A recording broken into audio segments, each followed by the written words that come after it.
Welcome to today's webinar. The topic today is modeling of parametric cross-sections in RSECTION 1 and use in RFEM 6. My name is Andreas Herold. I'm responsible for marketing and PR in the company Dlubal Software. For instance, the webinars, technical content of the website, etc. I will be the moderator today and I will answer your questions during the webinar. My colleague Sonja von Blow will be the presenter. She's responsible for the customer support and she's the main responsible person for the development of the add-on aluminium design and the standalone program RSECTION that she will present today. Yeah, okay, I say something how you can ask questions.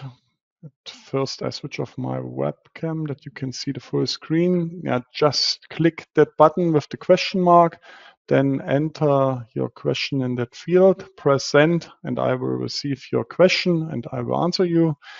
The other way is to watch the entire webinar and then email your questions to info@dlubal.com.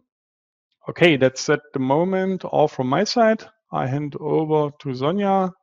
Sonja, it's your turn. Thank you very much for the introductory words. I would also like to welcome you to today's webinar. The topic of this webinar is the modeling of cross-sections using parameters. You will learn how to import these cross-sections into RFEM. You will also be shown how to change the dimensions of the cross-section directly in RFEM using the parameters. It will be also explained how to enter tabled members with RSECTION cross-sections in RFEM. Parameterized input allows model data to be entered in such a way that it depends on certain variables. These variables, such as length, width, or thickness, are called parameters. This allows you to create a series of cross-sections in different dimensions using just one cross-section. I would like to demonstrate this using the example of an angle cross-section.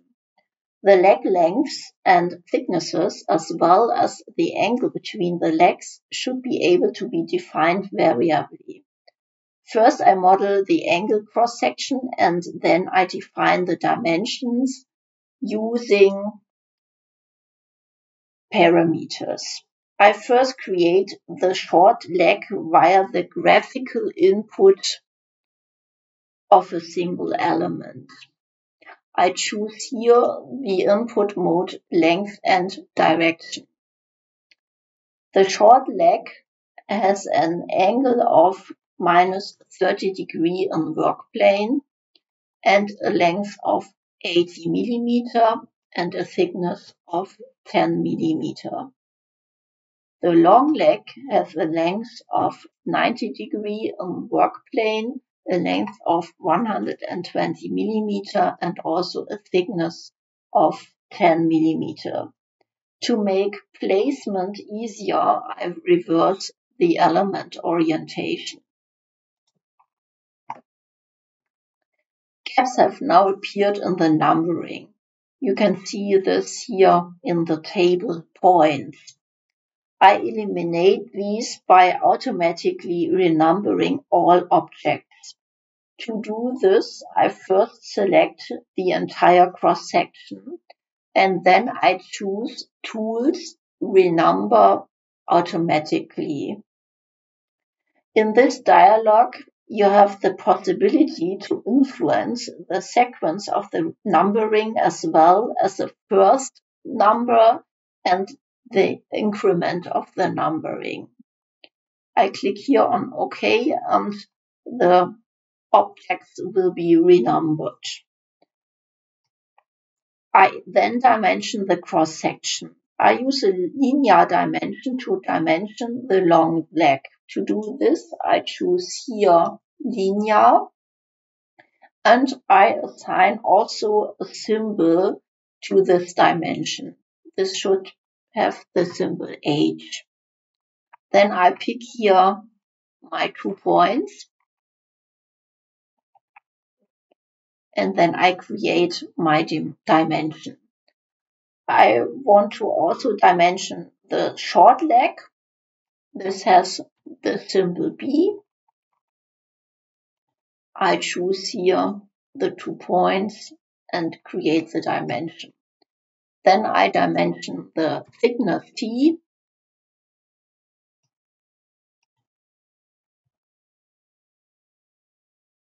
I also want to dimension here the angle between the legs. For this, I use the angular dimension, and I want to also assign a symbol to this dimension. The symbol should be alpha. For the symbols, you can also use HTML commands. The character alpha is displayed with and alpha semicolon.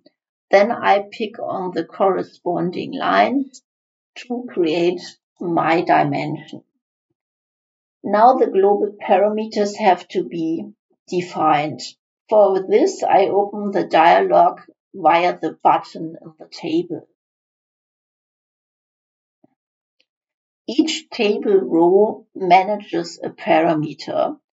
It's necessary for the name of a parameter to consist of ASCII characters and to be entered without spaces.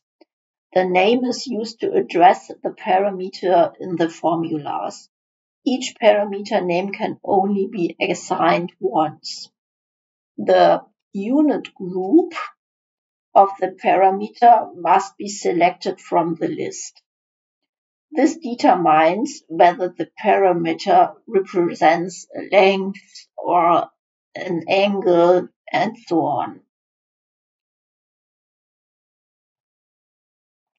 The definition type controls whether the parameter is described by a value or a formula.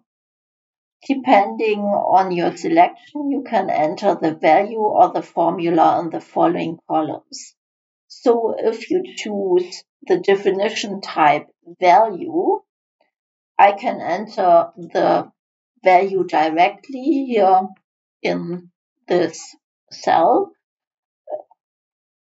If I choose the definition type formula, then I have to define the formula with which the value is then calculated. First, I create the parameter h for the long leg length. This is from unit group length, from definition type value, and the value should be 120 millimeter. I also create the parameter b for the short leg length. This is also from unit group length, definition type value, and the value should be 80 millimeters. I then create the parameter d for the thickness of the section, also from unit group length, definition type value is 10 millimeter. For the angle, I define the parameter alpha. HTML commands can also be used for the symbols. So I define here and alpha semicolon. The parameter alpha is from unit group angles, definition type value, and has the value 60 degrees. My global parameters are now complete, so I close this window with OK. The coordinates of the points can now be defined via the parameters. You have the option of addressing objects and their properties directly. For example, you can access the coordinates of points. This is useful if you want to define the coordinates of a point in relation to another point. You can call up a list of object properties using the info button in the console. To open the console, I go here to menu View, Console, and I click here on this info button. This opens the object property list. You can access the previously mentioned coordinates of a point via the object's property points, coordinate 1 for the y coordinate or coordinate 2 for the z coordinate. Here in the brackets, you have to enter the point number from which you want to take the coordinate. I don't want to use this property, so I click here on cancel. I set the parameter values so that they give the exact dimensions of the angle cross-section I just created. This gives me a way to check whether my functions are defined correctly. The y coordinate of point 1, this is this point here, is minus t divided by 2. You can enter this function directly into the table. Just type here equal minus t divided by 2. Alternatively, you can also enter the function using the Edit Formula button in the window. So I do this for the z coordinate. I open here the Edit Formula window and the z coordinate is minus h. And with OK, I have here now this formula assigned. After entering the formula, you will see the yellow triangle in the table cell indicating that the formula has been stored here. You can choose whether you want to display the values or the functions. To do this, just click here on this button, on this button, Show Formulas, to see whether the formulas or the values. The point 2 is defined by the functions in y direction equal minus t divided by 2 and 0. Point number 3 is 0 and minus h. Point 4 is here the 0 point, so I have nothing to do. And for the y coordinate of point 5, I open here the Edit Formula window. The y coordinate is described using the function t divided by 2 mal sine from 90 degree minus alpha. The formulas are interpreted in SI units. The corresponding SI unit for the angle is the radian. So I have to convert the 90 degree here. You can use the function degrees to radians to do this, which does this task for you. I will use this here. Degrees to radians.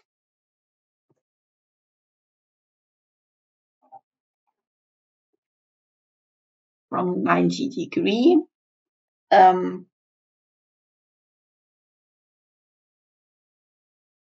the parameter alpha here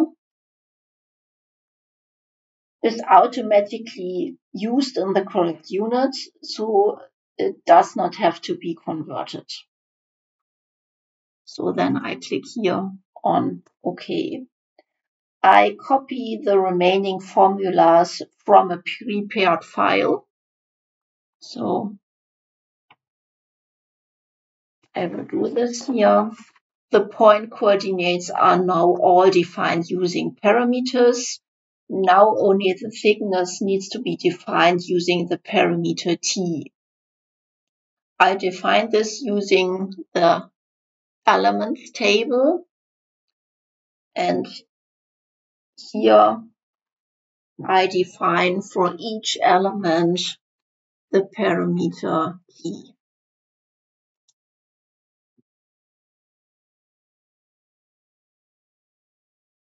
The cross-section is now completely defined by parameters. By changing the values in the global parameters, you can now adjust the dimensions of the cross-section and thus create any cross-section in the series. To demonstrate this, I open the global parameters and I change here the parameters. For example, for H to 180 millimeter, also for B should be 5 millimeter and alpha should be 30 degree. If I click on OK, the cross-section will be modified. You can use the created cross-section in RFEM. To do this, I first save the cross-section in RSECTION, and then I switch to RFEM.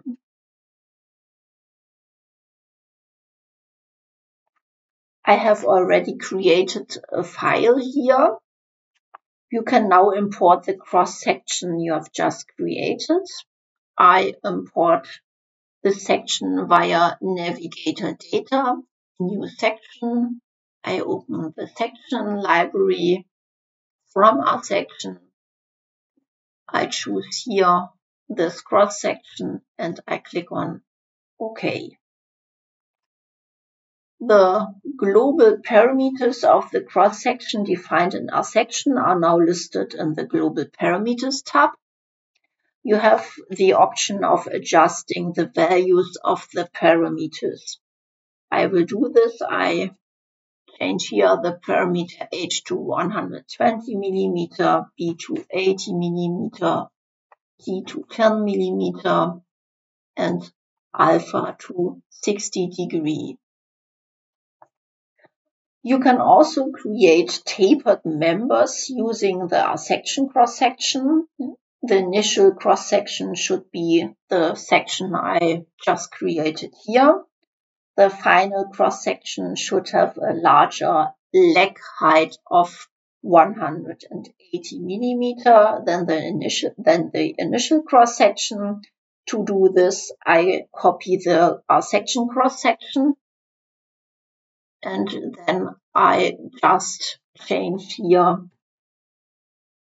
the length of this parameter to 180 millimeter. I now create a new single member. In the section tab, I choose here the distribution type linear.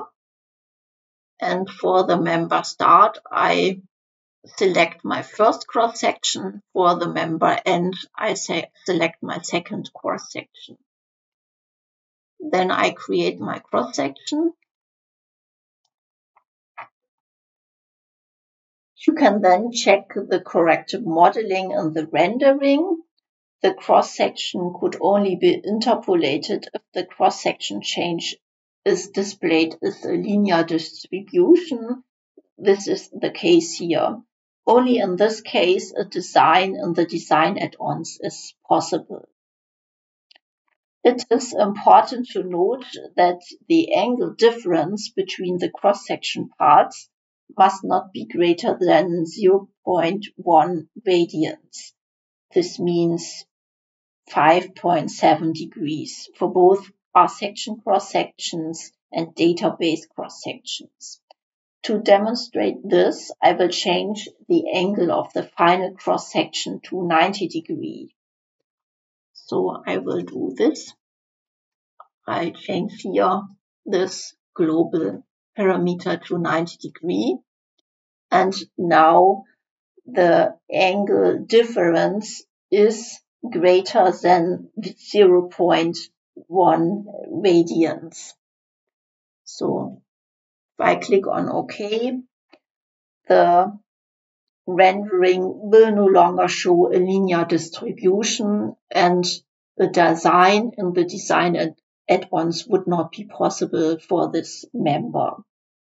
The reason is that you want to avoid cross-section parts that are not flat.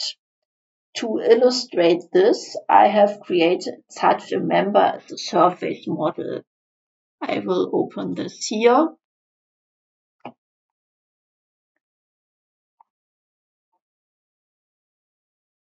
The cross-sections have the dimensions 120 millimeter and 80 millimeter. However, the initial cross-section has an angle of 90 degrees and the final cross-section has an angle of 30 degrees. This means the angle difference is 60 degrees, and this is greater than this 5.7 degrees. The surface of the short leg, you can see this here, is now no longer flat.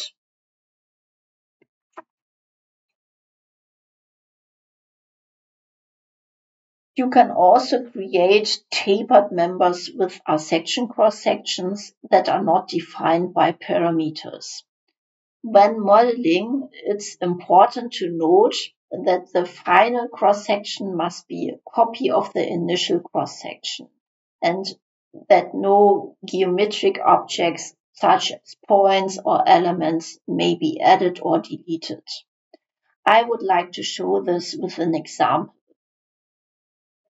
For this, I switch to our section again.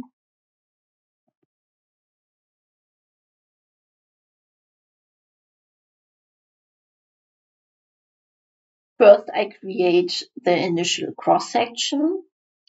To do this, I create a new file.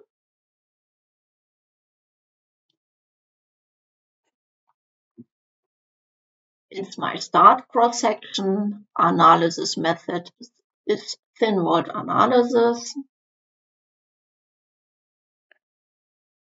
The initial cross-section is an angle cross-section with the dimension h 120 millimeter, thickness 10 millimeter, and for the other dimension it's 80 millimeter and also 10 millimeter. Then I save this cross-section. I then create the final cross-section from the copy of the initial cross-section. To this, I go here to File, Save As, and I enter here End, click on Save, and then I change the dimension H to 180 millimeter.